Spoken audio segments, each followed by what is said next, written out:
Okay, so now what I'm going to go over is the HTML settings for Photoshop. In case you come in here and you design your layout in Photoshop and you say, well, I want Photoshop to output the page for me already marked up with HTML and whatever. So what I've done is I've just gone back, turned my layer styles off, and renamed all of my slices here, as you can see. Okay, so we're pretty much where we left off before we created our rollover effects. So once I've got everything sliced up and named the way I want it, and all done like that, go File, Save for Web and Devices, and then of course I'll select my format for my slices that I want to use, which is already set up. I'm just going to leave it the way it is, and then I'll hit Save. Now from here, I have a save as type, and before we only did images only, and we used the default settings, and we only did user slices. This is what we used before, and that gave us the images folder with our images inside. So this time we're going to do the HTML and images. We want both. And instead of default settings, what I want to do is come down here to Other, and what that's going to do is open up the Output Settings dialog box, which is right here on the monitor. And let me kind of quickly go over this. What I'm going to do is I'm just going to record this all the way through, even if it's more than 10 minutes, and then I'm going to break it up into different videos that you guys can watch. So somewhere in there you'll have a short one at the end, I imagine. Alright, so we're looking at default settings here. We have basically 4 options: custom, background image, the default settings, and the XHTML settings. We're just going to go with custom for right now. Under each one of these particular settings, we have this drop-down menu that we can alter at any given point. So we're just going to start at the top with the HTML settings. Now, you're probably looking at this thinking, well, what is all of this? What does all this have to do with anything? What Photoshop is going to do is create an HTML page. And you can adjust the settings for the HTML output that Photoshop creates. You have an option here that says Output XHTML, and you'll see the little pop-up, Generate XHTML 1.0 Transitional Compliant Code. What that means is that basically what it is you have 2 types of language. You have HTML, the hypertext markup language, and then you have XHTML, the extensible hypertext markup language. If I leave this box unchecked, then all of these options down here are adjustable, as well as these down here. They're all adjustable. I can change any one of them. And the reason for that is because with just plain HTML, my tag case, for my HTML tags, can be any one of these options. It can be uppercase, and then they give you an example with the body tag. The body tag is all in uppercase letters. It can be mixed case with a capital B and the rest of the letters, in lowercase. Or the tag can be all lowercase letters. With HTML 4.01, the tag case does not matter. You can use, uppercase for the opening tag and lowercase for the closing tag, and it'll still work. You can use uppercase for the opening tag, mixed case for the closing tag, or any combination of these for your tags, and it'll be just fine. It's not going to matter. Same with the attribute case. The attribute case can be uppercase. There's an example with the row span attribute for a table row tag. There's the mixed case, capital R and a capital S. There's your mixed case with initial lower. This is also known as camel casing, where you have, the first letter lowercase of the first word, and then the first letter uppercase of the second word, and then the first letter uppercase of the third word, and so on and so forth. It's called camel casing because you go low, then high, then low, then high, then low, then high, like upside camel. Or you can just do lowercase. And you have all these options available to you with HTML. I can indent my lines a number of spaces or by tabs, either way. My line endings I can set up for Mac, Windows, or Unix, I believe Mac uses the character turn, Windows is the line feed, and I think Unix uses the line feed as well, I'm not sure. There's character encoding, whether I want to use the standard Western character encoding. I can use Mac Roman or use the Unicode UTF-8. Just leave it as automatic. As far as my coding goes, I can tell it to include comments if I want. I can always add the alt attribute to my image tags, to my images, if I want to.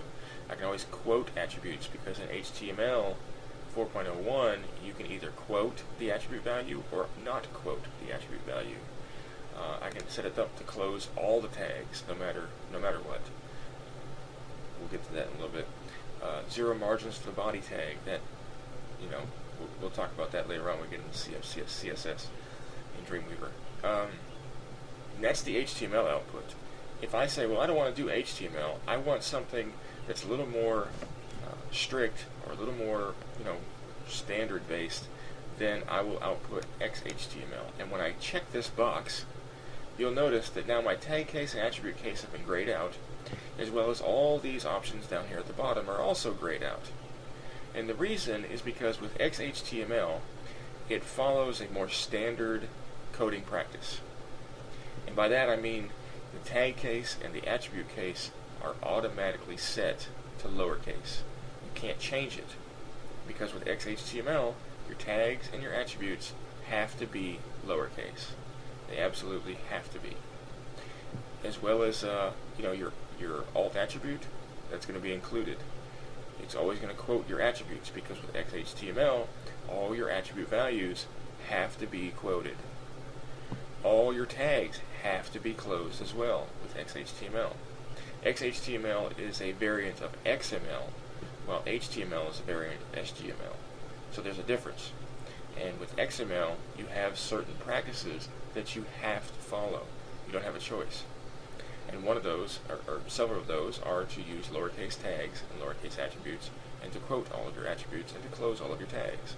Those are a must for XHTML. So with all that being said, we want to output XHTML just for the sake of ease of readability and following standard compliance. So that's what we're going to leave it at with our HTML setting. And this is what I suggest you do if you're going to do this. Check the output XHTML box and just leave the rest alone. Okay? Alright, let's go on to the next one. Slices. This is the settings for our slices. You'll see you'll have two slice output options. For some reason, Photoshop, by default, makes a web design bad practice, a web design no-no. And that is to generate a table output for its slices. Now you might not know what I'm talking about or whatever, so what I'm going to do is I'm going to leave this the way it is, save this out as a table-based layout, come back and change it to generate CSS, explain this a little more in detail when I do that, and then resave it out as a CSS, and then you'll see the difference. We'll look at the source code and you'll see the difference. Okay, so we're going to work with a table. You have empty cells. It specifies how to treat empty non-image cells in the HTML table. Of course, you have a GIF or the image file along with the width and height. This is for your table data cells. These are your table cells. Their width and height are automatically set to automatic, so that they fill automatically. You can set it to always or never. So we can, I'm not going to go over this I'm hesitant to even go over this because this is not what you want to use. And then you have spacer cells, which are basically they're self-explanatory. They're spacer cells. They fill gaps. They're just empty cells with nothing in them, and they fill the space. All right, default slice naming. Okay, when we were naming our slices a few videos ago, we looked at how the slice got its name by default. And we talked about, slices were named vector test _01, vector test _02, so on and so on and so forth. And the reason they get that is because in my output settings, I have it set up by default. This is just the default that Photoshop comes with. It starts off with the document name. And I can take this drop-down menu, and I have all kinds of options that I can use to name my slices. I'm not going to change anything, but you can see it starts with a document name, and then it adds an underscore. Of course, I can change that to either a hyphen or a space or whatever. And then it's going to add the layer name or the slice number, and that's where we had, as the example, my file _01. And that's what we had. It was vector test, because here's our file name, vector test. We have vector test _01, 02, 03.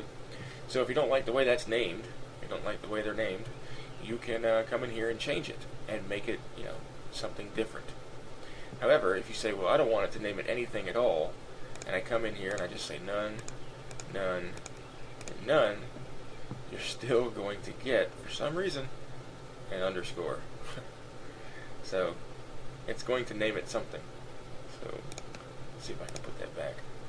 So I want to change it, underscore, and then I have to go here, slice number 0, 1, 0, 2, 0, 3. Okay, so that's slices.